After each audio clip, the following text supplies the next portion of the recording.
Jadi, apakah pandangan veteran mengenai gejala seumpama seperti rasuah dan penyalahgunaan kuasa dalam kerajaan yang ada? Ya, saya minta kepada Yang Amat Berhormat Datuk Seri Najib dan Tan Sri Muhyiddin, tunaikanlah tunaikan janji dan tegurlah pada menteri-menteri yang rasuah. Benda inilah yang merosakkan bangsa nasional, merosakkan kerajaan. Dan saya minta pada menteri yang rasuah tu supaya segera buat kenyataan kerana saya rasuah. Saya cabar dia, buat macam saya, apa yang saya buat, patutnya menteri itu kena buat. Walaupun dia dapat projek, contohnya 30 juta bagi ke anak menteri, patutnya dia kena buat kenyataan. Saya berhenti daripada politik kerana anak saya ambil rasuah dan saya rasuah. So baru orang menghormati walaupun dia tak ada jawatan. Terutama sekali kalau bekas tentera. Ya, kena bekas tentera. Dan saya harap pada menteri-menteri ini kena bertanggungjawab lah. Jangan hasyik Perdana Menteri hanya TPM yang buat kerja. Yang lain harbuk tak ada. Cakap lebah-lebah. Bila PM datang semua berterabur. Bila PM tak ada semua hilang. Inilah saya harap Perdana Menteri supaya menghargai jasa veteran.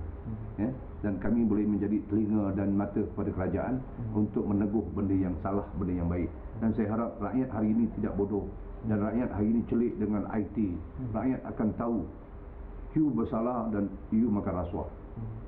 Dan saya harap Menteri Pertahanan, saya harap Datuk Seri Najib dan Tan Sri Muhyiddin kena berani rombakkan mereka yang rasuah dan membuat sesuatu menghancurkan parti, segera dibuang mereka itu, supaya jangan mengebak virus rasuah ni ke dalam orang-orang lain.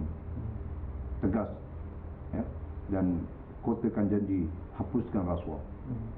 Datuk Seri kena hapuskan rasuah, baru rakyat akan menyayangi kerajaan yang dipimpin oleh Datuk Seri Najib Razak.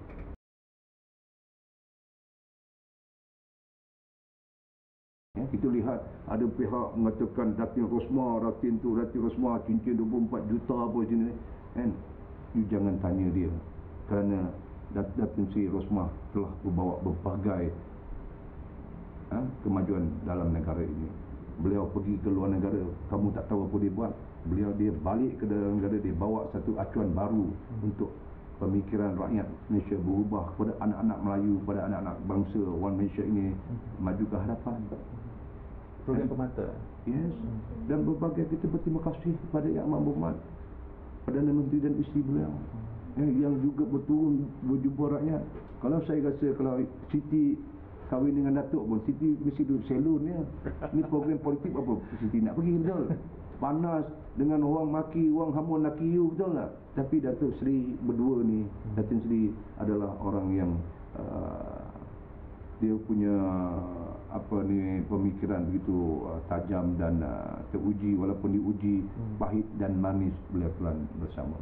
Jadi Encik Adi, apakah mesej kepada orang-orang yang masih mengkritik Datin Seri Rosmah?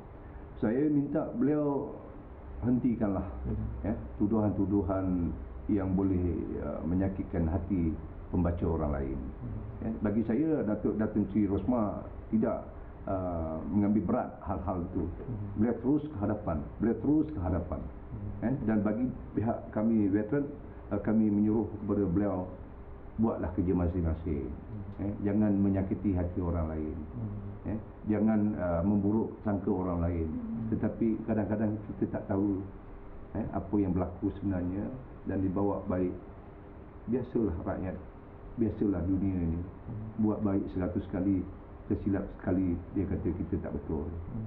Nampak tak? Itu dunia ni ada pahala dan ada dosa. Kalau semua saja yang pahala, saya rasa kita pun tak ada hidup dalam dunia ni. MalaysiaKini.com. Pada Malaysia Kini. Pada Malaysia Kini.